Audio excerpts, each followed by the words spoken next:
बहुत समय पहले जंगल का एक राजा शेर रहा करता था। वह हर दिन दोपहर को खाना खाकर आराम करता। एक दिन वह शिकार करने के बाद खाना खाया। खाना खाकर वह आराम करने लगा। जब वह आराम कर रहा था कि तभी एक चूहा उसके शरीर के ऊपर दौड़ने लगा और कूदने लगा। उस चूहे के ऐसा करने से वह शेर परेशान हो रहा था। परेशान होकर उसने अचानक एक बड़ी सी दहाड़ लगाई और वह चूहा भाग गया। अगले दिन फिर से वह शेर खाना खाकर आराम कर रहा था कि तभी वह चूहा फिर से वापस आया और शेर को परेशान करने लगा।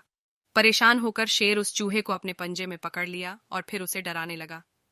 शेर अपना बड़ा सा मुंह खोला और चूहे को अपने मुंह के अंदर डालने ही वाला था कि चूहे ने उससे कहा, मुझे माफ कर दीजिए राजा, मैं अब आपको तंग नहीं करूंगा, मुझे माफ कर दीजिए, और हो सके तो मैं आपकी एक न एक दिन जरूर मदद करूंगा।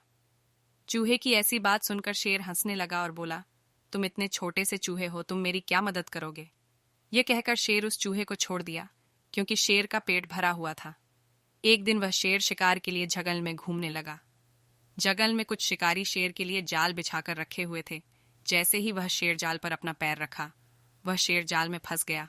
जाल में फंसने के बाद शिकारी बहुत खुश हो गए और शेर को वहां से ले जाने के लिए पिंजरा लाने गए। वहीं शेर जाल में फंसकर जोर जोर से चिल्लाने लगा और दहाड़ने लगा। शेर की दहाड़ पूरे जंगल में गूंज रही थी। जंगल के सारे जानवर शेर की दहाड़ और चिल्लाने की आवाज को सुन रहे थे। उस चूहे ने भी शेर को तकलीफ में देखा तो वह तुरंत दौड़ कर गया और बोला, आप चिंता मत करिए राजा, मैं आपकी मदद करूंगा। यह कहकर वह चूहा जाल को अपने दांतों से काटने लगा। कुतर कुतर कर उसने पूरे जाल को काट दिया और शेर वापस आजाद हो गया। उस वक्त शेर को समझ आ गया कि छोटा हो या बड़ा, कब किसकी मदद पड़ जाए ये कोई नहीं कह सकता। इसके बाद शेर ने उस चूहे को शुक्रिया कहा। कुछ देर बाद वे शिकारी वापस पिंजरे के साथ आए थे, लेकिन शेर को आजाद देखकर डर के मारे वहां से भाग गए।